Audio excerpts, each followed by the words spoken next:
Hi everyone, I'm David Fisher, and this is Presidential Chronicles, a series of books and videos on American history as seen through the lives of the presidents of the United States. This episode is from the life of Millard Fillmore, and the focus is to the State House. The Fillmore clan first arrived in North American soil around the dawn of the 18th century when John and Abigail Fillmore came over from Great Britain, but John didn't make it. He died en route, but Abigail did, and she settled initially in Ipswich, Massachusetts.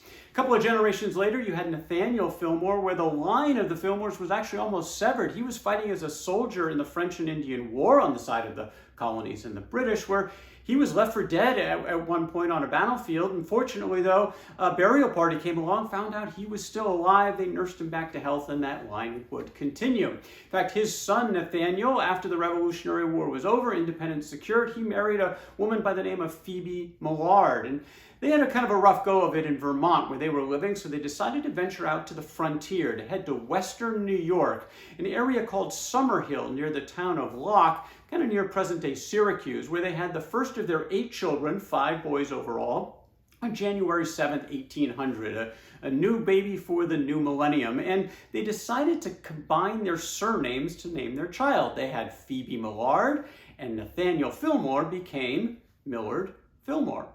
Fillmore was raised in a very small log cabin, literally in the middle of nowhere. He later recalled that the area was completely shut out from all the enterprises of civilization and advancement. My father's residence was not only in a new country, but remote from all the great thoroughfares of travel, and my life had been spent in obscurity. It was tough times for the family. This was not easy going. Again, middle of the frontier, poor ground that they actually settled upon, hard clay, unproductive soil. These were tough times. Then Nathaniel Fillmore got in a dispute over land ownership where he eventually had to sell. They decided to relocate, moved a little bit further south to an area called Sempromius. Land there wasn't much better. Fillmore had no formal education. In fact, he recalled only 3 books in the Fillmore household: a Bible, a hymn book, and an almanac. That was it. At the age of 14, it was time to learn a trade, and he was apprenticed to a cloth maker, but that didn't go very well. It lasted only about 4 months when Fillmore left. He was then sent to a cloth-making mill. Didn't care for this very much either, but he did decide to try to do self-improvement, and he bought himself a dictionary. And while he was doing the mill work, he would try to learn a new word every few minutes by constantly referencing that dictionary. Around a couple of years later, he met Abigail Powers, and the two became very close very fast. But Fillmore didn't think he was ready to settle down because he wasn't sure about his prospects, his economic prospects in terms of being able to support a family, so they stayed close, but no marriage as of yet. 20 years old, in 1820, Nathaniel Fillmore decided to try another opportunity for his son, where he reached out to the county judge Walter Wood, who happened to be the largest landowner in the area, and sought an apprenticeship opportunity perhaps for his son in the law.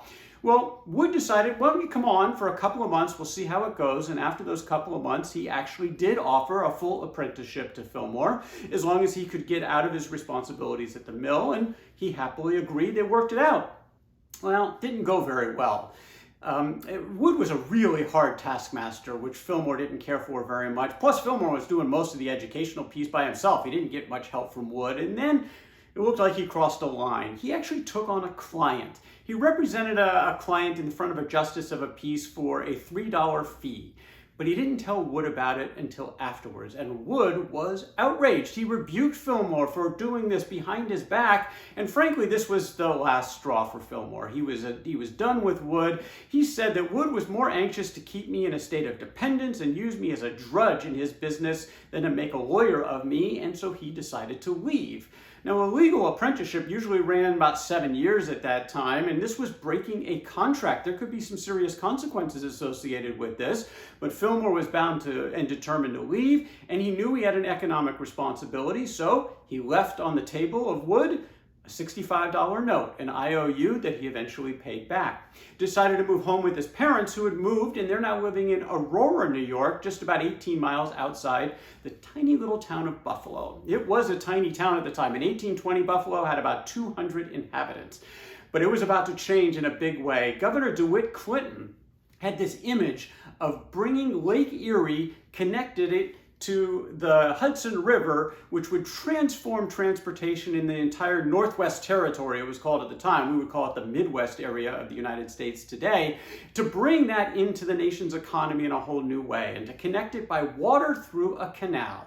The Erie Canal was being finished, the first phase of it, in 1825, and this area was exploding because all of a sudden, all commercial transactions were going to really run through Buffalo. Buffalo being right on the tip of Lake Erie and the hub where a lot of this financial activity and transportation activity would be taking place. In fact, Buffalo would reach 8,000 residents by the 1830 mark. It would double in size again each of the next couple of decades. Well, this was an opportunity for someone like Millard Fillmore. He started out as a teacher, but he still wanted to pursue the law. So he signed on with a couple of lawyers by the names of Asa Rice and Joseph Clary, where he was getting his training, and he also gave his first political speech.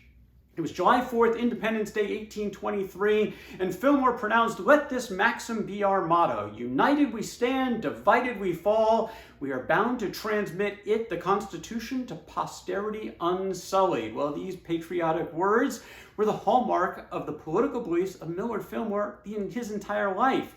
The preservation of the Union and the Constitution above all other things. You could see it back in this speech in 1823. Well, after studying with Rice and Clary for a while, eventually Fillmore passed the bar, but he did something surprising. Decided not to practice in Buffalo. He decided to return to his parents' hometown of Aurora. Big fish in a little pond actually was his preference, and it worked out really well. He started to get a lot of cases, financially doing the best he had ever done. Finally, an opportunity to propose marriage to Abigail. They got married February 5th, 1826. Next year, they had their first child. Again, thinking of the surnames for the name of that child. You had Abigail Powers. From her maiden name, you've got Millard Fillmore, which became Millard Powers Fillmore. But he would not be known as Millard. He would be known as Powers for the rest of his life. Well, politically in Western New York, this was a hotbed for the anti-Mason movement, which was really a backlash against some charges of corruption against the secret society of Masons. And Fillmore had latched on with a newspaper editor by the name of Thurlow Weed, who was still pretty early in his career as well, but pretty connected politically. And they decided to have Fillmore run as an anti-Mason for the state assembly. Now, at the time, the New York politics was really dominated by the Democrats. Martin Van Buren, the future president, was really sort of the state Democratic lead and had a lock on a lot of the political positions, but not in Western New York. Western New York, so small population, but still represented, and they sent an anti-Mason to the state assembly in the name of Millard Fillmore. Pretty quiet in his first year in office, and second year got a little bit more involved, but he was also lonely. He wrote Abigail a letter, "Were it not for the business that occupies my mind, I sincerely believe that I should be homesick beyond endurance. I wish you were here. I attend no places of amusement, but spend all my time in business." Well, in his third year, some of that business started to really make a difference as he got involved in some pretty important bills. One was a long-standing one, in fact, one that Van Buren, when he was in the state assembly, had tried to work on, to get elimination of prison time for defaulting on debts. He also worked on a bill to ban religious tests for witnesses in judicial proceedings. And these were both passed in bipartisan fashion. That was the only way it was going to get done, and those were pretty significant accomplishments. But the question was this the right approach?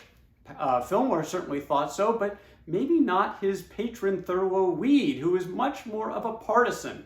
Weed wrote in his Albany Evening Journal, his newspaper, sketches of a bunch of the state legislators in the state assembly in New York at the time. And he said about Fillmore, "He examines every subject distinctly for himself and decides upon its merits according to the best lights of his own judgment or understanding," which some would think is laudable, but not really for Weed, who continued, "As a politician, he is not formed to be great.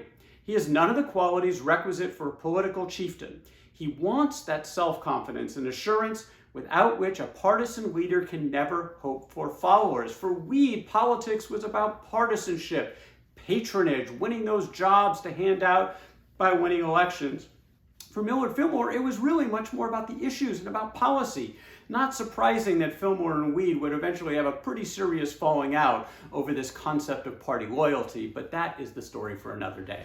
That is Millard Fillmore, and To the State House, from the life of Millard Fillmore. For more Presidential Chronicles, check out my books on Amazon.com, and don't forget to subscribe to my YouTube channel. Until next time, I'm David Fisher, and this is Presidential Chronicles.